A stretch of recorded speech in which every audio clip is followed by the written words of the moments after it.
만일 여호와께 드리는 예물이 새의 번제이면 산 비둘기나 집 비둘기 새끼로 예물을 드릴 것이요 제사장은 그것을 제단으로 가져다가 그것의 머리를 비틀어 끊고 제단 위에서 불사르고 피는 제단 곁에 흘릴 것이며 그것의 모이 주머니와 그 더러운 것은 제거하여 제단 동쪽 재 버리는 곳에 던지고 또 그 날개의 자리에서 그 몸을 찢되 아주 찢지 말고 제사장이 그것을 제단 위에 불 위에 있는 나무 위에서 불살라 번제를 드릴지니 이는 화제라 여호와께 향기로운 냄새니라. 누구든지 소재의 예물을 여호와께 드리려거든 고운 가루로 예물을 삼아 그 위에 기름을 붓고 또 그 위에 유향을 놓아 아론의 자손 제사장들에게로 가져갈 것이요 제사장은 그 고운 가루 한 움큼과 기름과 그 모든 유향을 가져다가 기념물로 제단 위에서 불사를지니 이는 화제라 여호와께 향기로운 냄새니라. 그 소제물에 남은 것은 아론과 그의 자손에게 돌릴지니 이는 여호와의 화제물 중에 지극히 거룩한 것이니라. 네가 화덕에 구운 것으로 소제의 예물을 드리려거든 고운 가루에 기름을 섞어 만든 무교병이나 기름을 바른 무교 전병을 드릴 것이요 철판에 붙인 것으로 소제의 예물을 드리려거든 고운 가루에 누룩을 넣지 말고 기름을 섞어 조각으로 나누고 그 위에 기름을 부을지니 이는 소제니라. 아멘. 우리가 어제에 이어서 이제 하나님께 드리는 예물, 그 예물의 번제와 소제를 이 와이크라의 말씀 속에서 이제 보게 됩니다. 사실 이 번제라고 하는 것은 또 특별히 이제 그 예물이라고 하는 것은 하나님께 가까이 나아가기 위해서 바치는 일종의 선물과 같은 것이죠. 그러니까 그 목적 자체가 어떤 나의 소원을 이루어 주시기 위해서 또 아니면 나한테 해를 끼치지 말아달라고 하는 어떤 그런 두려움에 의해서 그러니까 욕망이나 두려움에 의해서 바치는 우상에게 바치는 제물과는 성격이 판이하게 다른 것이죠. 하나님께 가까이 가기 위해서 그렇게 드리는 선물. 그래서 그걸 카라브라고 하는데 이게 다 가까이 가다라고 하는 그러한 뜻입니다. 이 예물이 언제 나오게 되냐면 창세기 32장 13절에 보면 그걸 자세하게 우리가 잘 알 수가 있는데요. 야곱이 다시 고향 땅으로 돌아올 때 형 에서가 죽일 수도 있다라고 하는 그러한 말을 듣고 밤새도록 고민할 때 어떻게 합니까?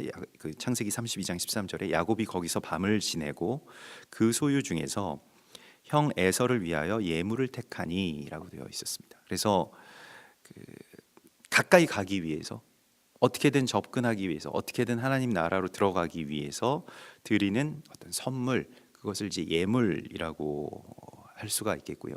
또 거기에서 우리가 어제 하나님께서 우리에게 번제의 제사를 드리라고 말씀을 하시고 있는데 그 번제 제사는 자기를 위한 예물이 아니고 그 소와 양의 번제에서 백성들, 그러니까 그 나라와 백성들을 위한 예물이라고 하는 것을 우리가 분명히 만나게 되었습니다.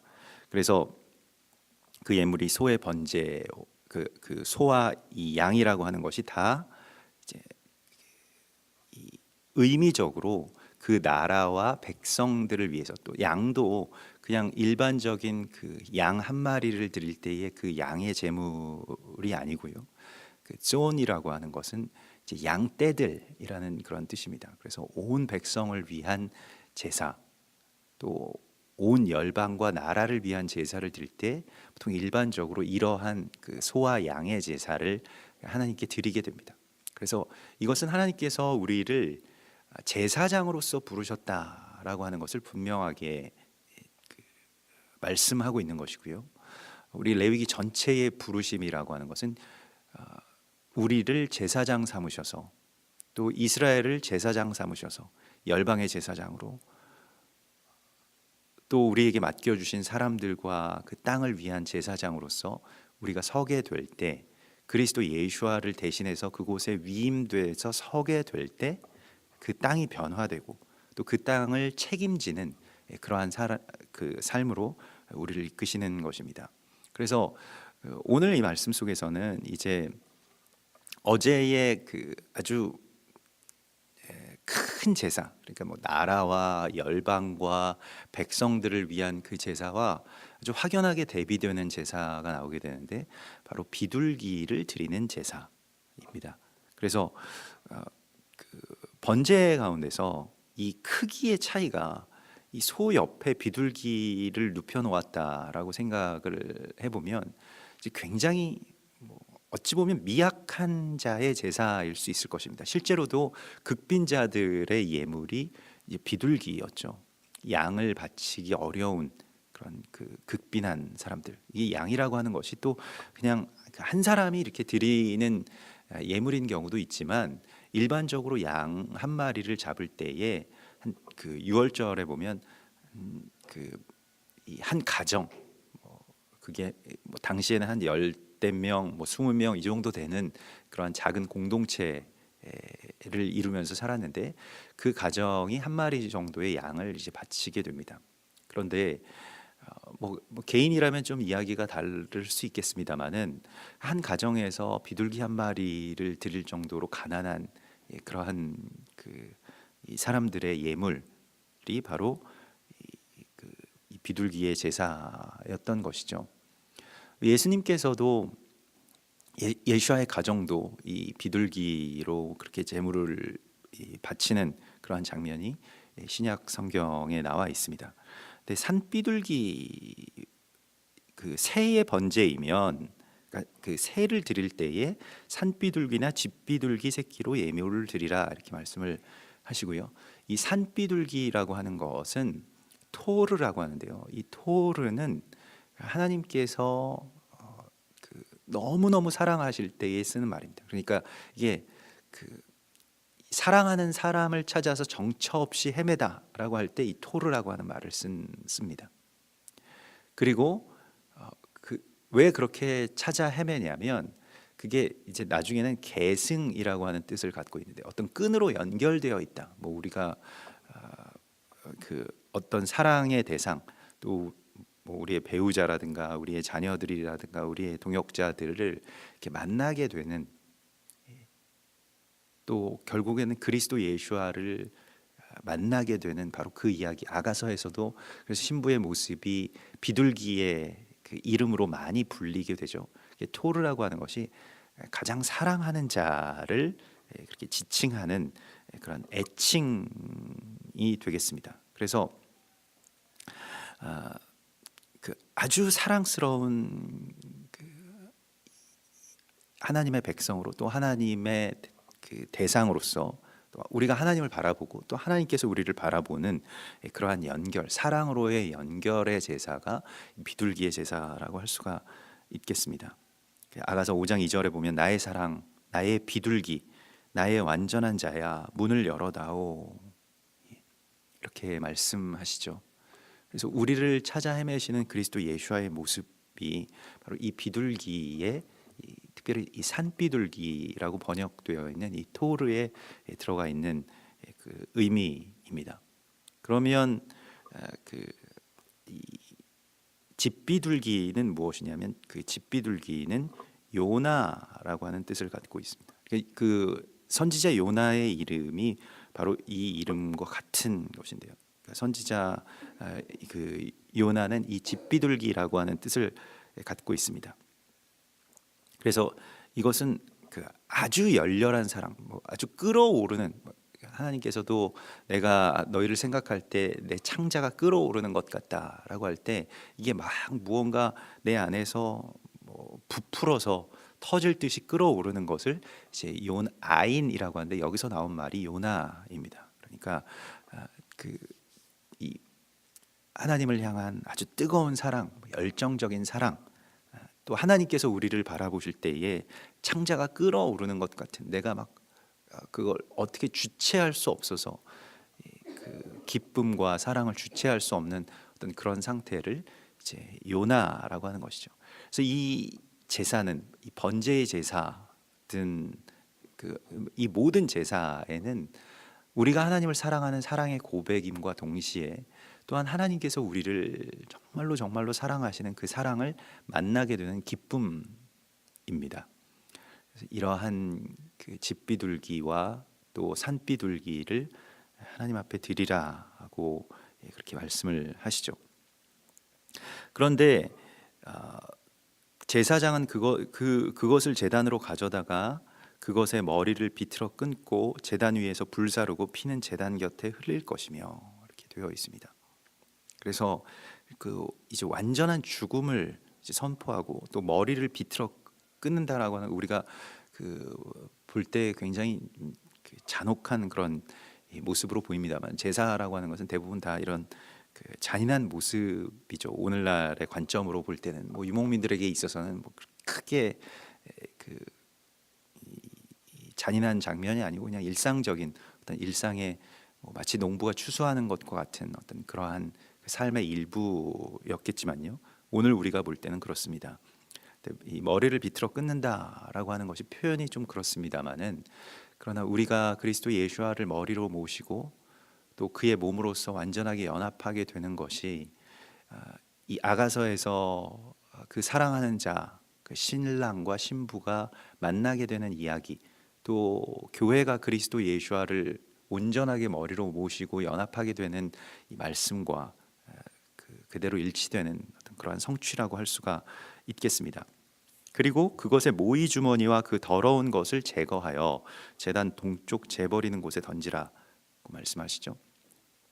이 모이 주머니라고 하는 것은 일종의 돈 주머니를 의미하는 것인데요. 이게 무르아라고 해서 수확, 농작물을 담아두는 창고도 이 모이 주머니라고 이렇게 표현을 하고 있습니다. 그래서 이거가 무르아라고 하는데, 이 원래 어원이 라아에서 나온 건데요. 라는 보다, 보라. 그러니까 모이 주머니가 있으면, 자기 창고가 있으면 계속 그거 보고 거기에 내 시선을 이제 빼앗기는 겁니다. 근데 실제로 이 비둘기의 제사에서 비둘기라고 하는 짐승을 아가서에서는 비둘기의 눈을 그렇게 주목하고 있습니다. 비둘기는 일종의 이제 단초점 렌즈를 가지고 있는 눈이어서 하나만을 볼 수 있다는 거예요. 하나의 대상만을 사랑하게 되고 다른 것에 눈을 돌리지 않는다는 겁니다. 그래서 아주 굉장히 비둘기가 이 하나님 앞에 드려질 때 아주 최대한 이 하나님만을 바라보고 하나님만을 사랑하는 어떤 그러한 결단의 모습이 이 비둘기 안에 들어가 있고요. 그래서 비둘기의 속성들을 우리가 이 안에서도 만나게 됩니다. 하나님을 만나고 또 하나님만을 바라보는 것, 자기 머리를 비틀어 끊고 그리스도 예수와 연합하고 또 자신의 모이 주머니를 그렇게 비틀어 끊어내는 그러한 하나님과의 사랑의 관계, 그것이 이제 하나님만을 바라보는 것에 있죠. 그래서 내가 다른 곳에 돌리던 어떤 시선들을 이제 다 제거하고 주님만을 바라보는 것이죠. 그래서 모이 주머니와 그 더러운 것은 제거하여, 여기서 더러운 것이라고 하는 것은 구체적으로는 이걸 비틀어 끊고 제사를 드리는 데에서 나오는 깃털들을 모아서라고 하는, 노자라고 하는 건 깃털을 말하는 겁니다. 그래서 날개, 깃털, 이러한 것을 이제 제단 동쪽 재버리는 곳에 던지라. 그래서 우리가 날개라고 하는 것을 스랍들이 자신들이 날아올라서 이제 하나님과 동등됨을 취하기 위해서 자신을 막 상승시키는 어떤 그런 도구로 사용하지 않고, 먼저 첫 번째의 날개로는 자신들의 얼굴을 가리고, 또 두 번째의 날개로는 자신들의 발을 가리고, 세 번째의 날개로 그렇게 나는 그 모습을 이사야서 6장에서 이사야 선지자가 보고 있지 않습니까? 날개라고 하는 것이 구체적으로는 우리의 어떤 상승 욕구, 우리가 하나님 되려고 하는 것, 또 내가 자꾸 머리 되려고 하는 것, 그러한 모든 것들을 다 제단 동쪽 재버리는 곳에 버리라 라고 하시는 하나님의 말씀이 이 날개 그늘 이 날개를 그, 이, 그 제거하고 또 깃털을 제거하고 날개를 찢어버리라라고 하는 말씀에서 나오게 됩니다. 그래서 이 아주 찢지 말고 제사장이 불 위에 있는 나무 위에서 불살라 번제로 드릴지니 이는 화제라. 그러나 날개를 찢는 것은 우리가 요엘서 2장 13절의 말씀 속에서도 너희는 옷을 찢지 말고 마음을 찢고 너희 하나님 여호와께로 돌아올지어다라고 말씀하시는 그 말씀과 같은 것이죠. 옷이 찢어진 사람은 어디 너덜너덜한 채로 돌아다니기 어려울 겁니다. 하나님께로 돌아올지어다. 내가 이제 하나님께로 돌아옵니다. 라고 하는 그 선포가 이 요엘서의 말씀과 또 레위기의 비둘기의 제사 가운데에 있습니다. 그래서 우리가 이 제사의 두 가지를 잊지 말아야 할 것은 하나님을 깊이 사랑하는 사랑에서부터 원래 제사는 출발하는 것이고 예배라고 하는 것은, 그런데 사랑하는데 가까이 갈 수 없게 된 그 안타까움으로 하나님께서 우리 가운데 열어주신 특별한 길이 바로 이 예배, 이 제사를 통해서라고 하는 것. 그래서 우리가 예물을 가지고 하나님 앞에 나아가는 이유가 무엇인지를 교회의 어떤 재정을 위해서도 아니고 또 자기 자신의 소원 성취를 위해서도 아닌 것을 우리가 예물의 제사를 통해서 만나게 됩니다. 그래서 하나님 정말 깊이 사랑해서 더 가까이 가고, 그리고 우리가 하나님 그렇게 사랑하는 것을 하나님께서 받아들이실 때에 하나님은 또한 우리에게 곧바로 당신의 백성들을 맡기시죠. 위임하시죠. 그게 우리를 향하신 가장 큰 사랑인 것을 우리가 갈릴리 호숫가에서 부활하신 예수와를 만났던 베드로에게서 보게 됩니다. 내 양을 먹이라 라고 하는 말씀을 자신의 사랑 고백에 계속해서 듣게 됐고, 그것이 어떤 의미인지를 그가 알게 되죠. 그것은 모든 교회를 향하신 하나님의 그런 고백이기도 합니다. 그리고 오늘 그 소재와 연결되는 이 파르샤인데요. 그래서 레위기 2장에서는 소재와 같이 연결해서 말씀하시고 있습니다. 그래서 누구든지 소재의 예물을 여호와께 드리려거든 이렇게 되어 있습니다. 그래서 항상 우리가 누구든지라고 하는 말을 주목해야 됩니다. 지금 이 제사, 번제와 소제와 속죄제와 속건제와 이러한 모든 제사들에게 들에서 누구든지라고 하는 표현이 있다라고 하는 것을 주목해야 합니다. 그러니까 이 제사는 특정한 사제들에 의해서 드려지는 어떤 예식의 행위가 아니고 누구든지, 그러니까 호흡이 있는 모든 사람은 이 네페시라고 하는데요. 그래서 하나님께서 생기를 주시고 하나님의 피조물인 모든 사람은 여호와께 예물을 드리라라고 말씀을 하십니다. 주님과 사랑하는 관계로 나오라 라고 하는 것이죠.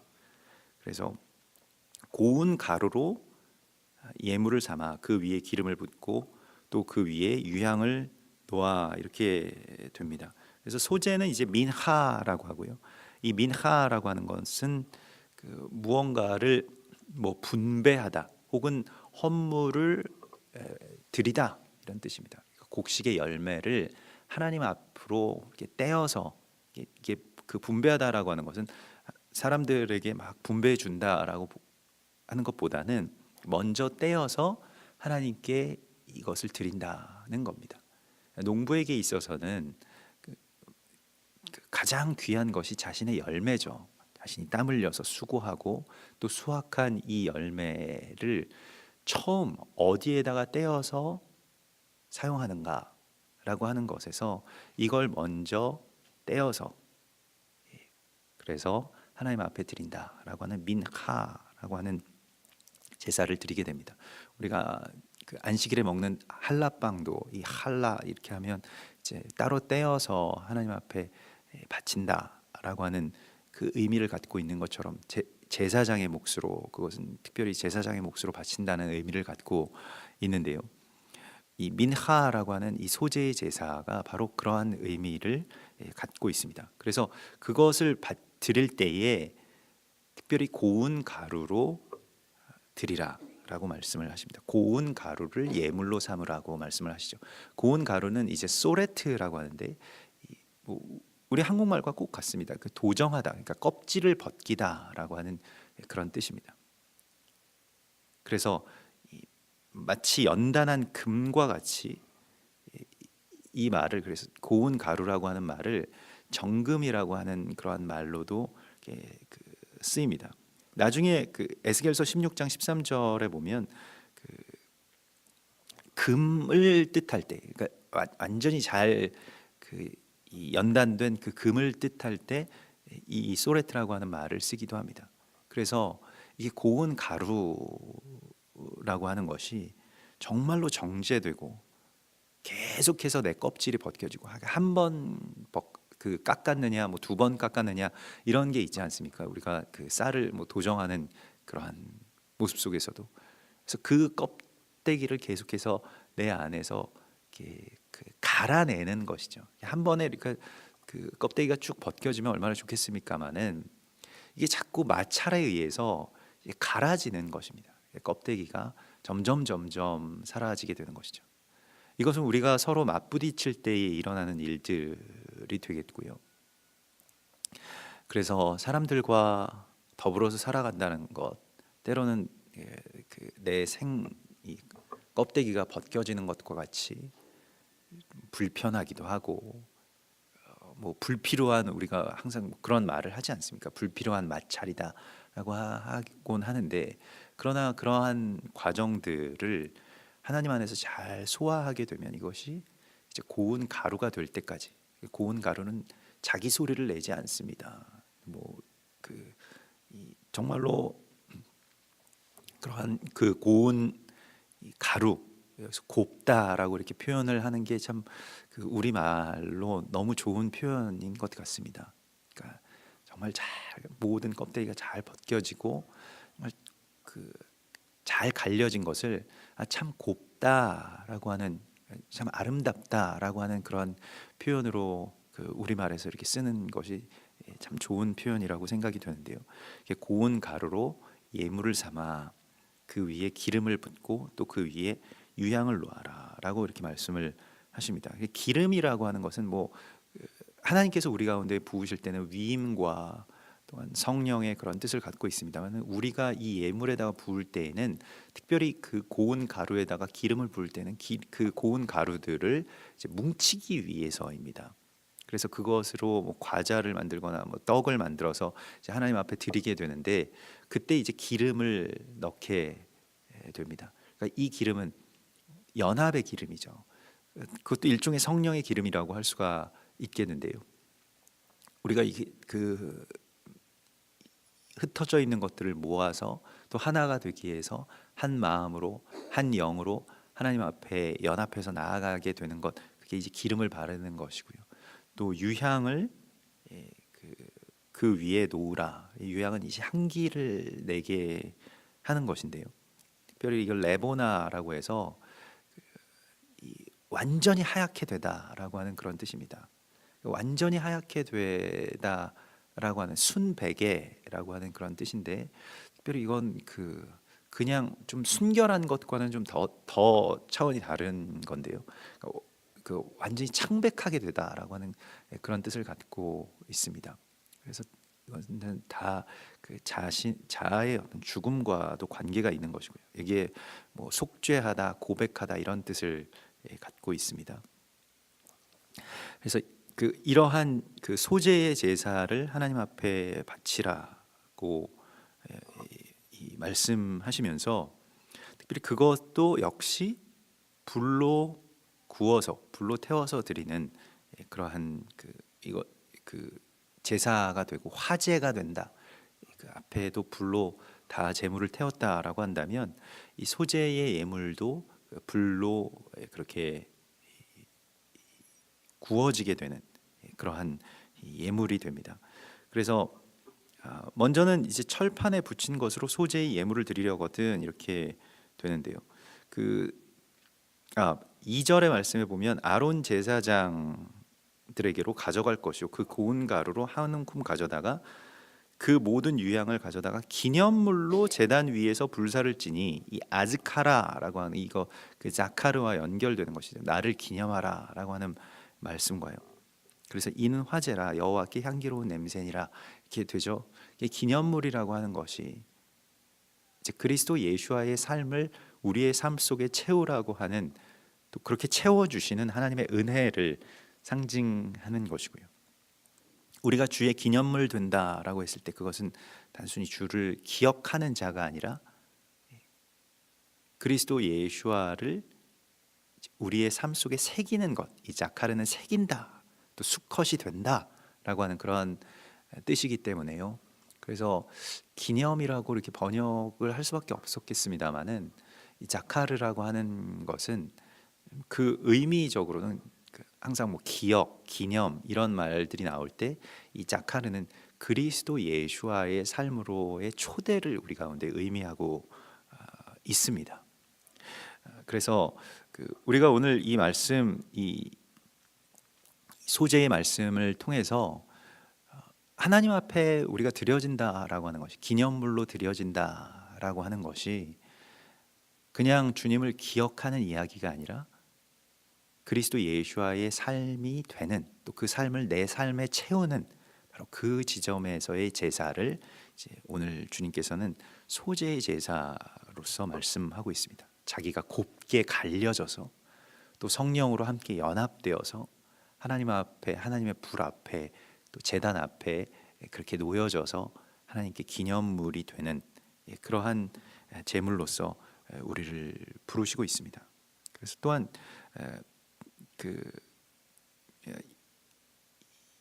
누가복음 22장 19절에 이것을 이를 행하여 나를 기념하라 이렇게 말씀을 하시죠. 이것은 물론 뭐 성찬을 말씀을 하시는 것이기도 하지만 성찬의 예식에 대한 그러한 명령만이라고 생각하지 않습니다. 떡을 주시면서 이는 너희를 위하여 주는 내 몸이라 너희가 이를 행하여 나를 기념하라.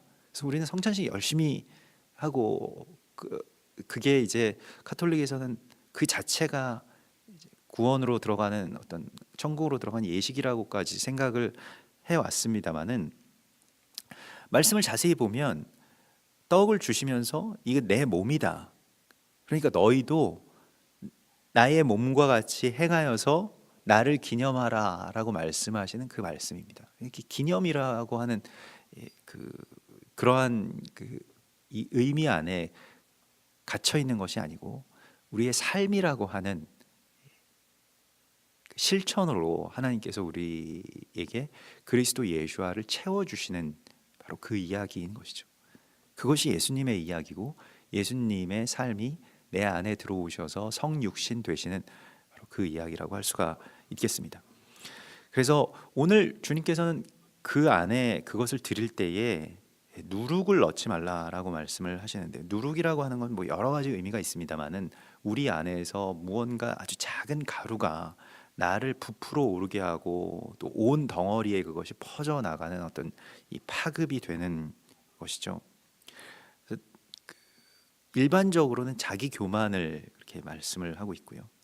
자기 교만이 그 안에 조그만 가루로 있게 되면 그것이 이제 어떤 그 자아를 높이고 또 사람들 앞에서 높아지고 이러한 것들인데요. 바리새인과 헤롯의 누룩을 주의하라고 예수님께서 말씀을 하시는 것은 우리에게도 그런 속성이 다 있다는 거예요. 종교인으로서의 교만함, 또 누군가를 판단하는 것, 내가 선한 일을 행한다고 해서 다른 선한 일을 행하지 못하는 사람들을 정죄하는 그러한 일들, 바리새인들의 일들이 은연중에 우리 안에도 있다는 겁니다. 도덕적인 어떤 우월감, 종교적인 우월 그 의식이 우리 안에 있다는 겁니다. 그걸 잘 감찰하라는 거예요. 내가 똑바로 살고 내가 하나님 열심히 믿는 것은 선한 일입니다만은, 그러나 때로는 그것 때문에 마치 이 토라에서 계속해서 어미의 저주로 새끼를 삼지 말라고 하는 경고가 계속 나오는 것과 같이 내가 하나님이 잘 믿는 것이 오히려 다른 사람들을 판단하는 잣대가 되고 있지 않은지, 그 가루이기 때문에 잘 보이지 않는 겁니다. 나는 모르는 거예요.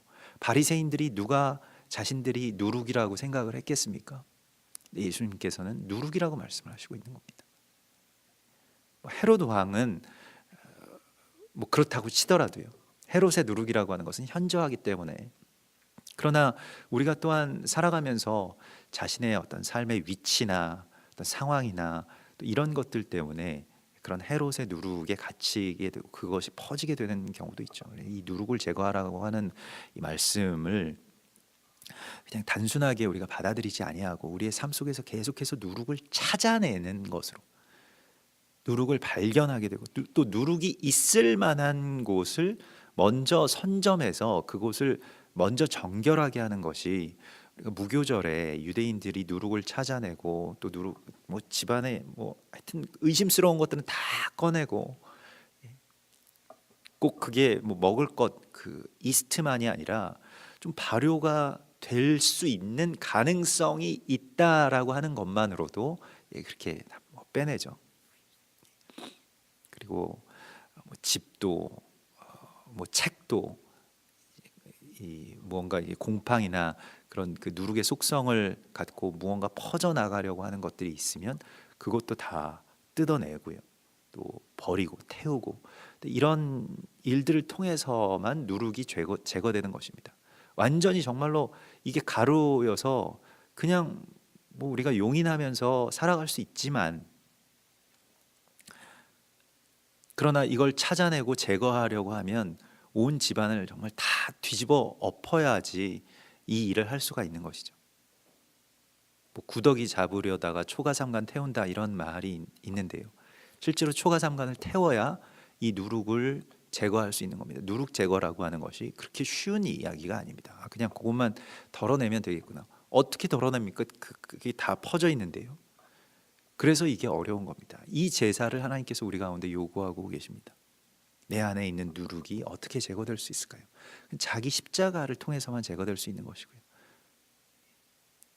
그것은 정말로 큰 결단을 통해서만, 이 누룩의 제사, 또 특별히 이 소재의 제사라고 하는 것은 정적으로 보입니다만은 우리의 삶에 있어서 이 소재물로 하나님 앞에 드려진다라고 하는 것은 굉장히 많은 어떤 행동을 요구하고 있습니다.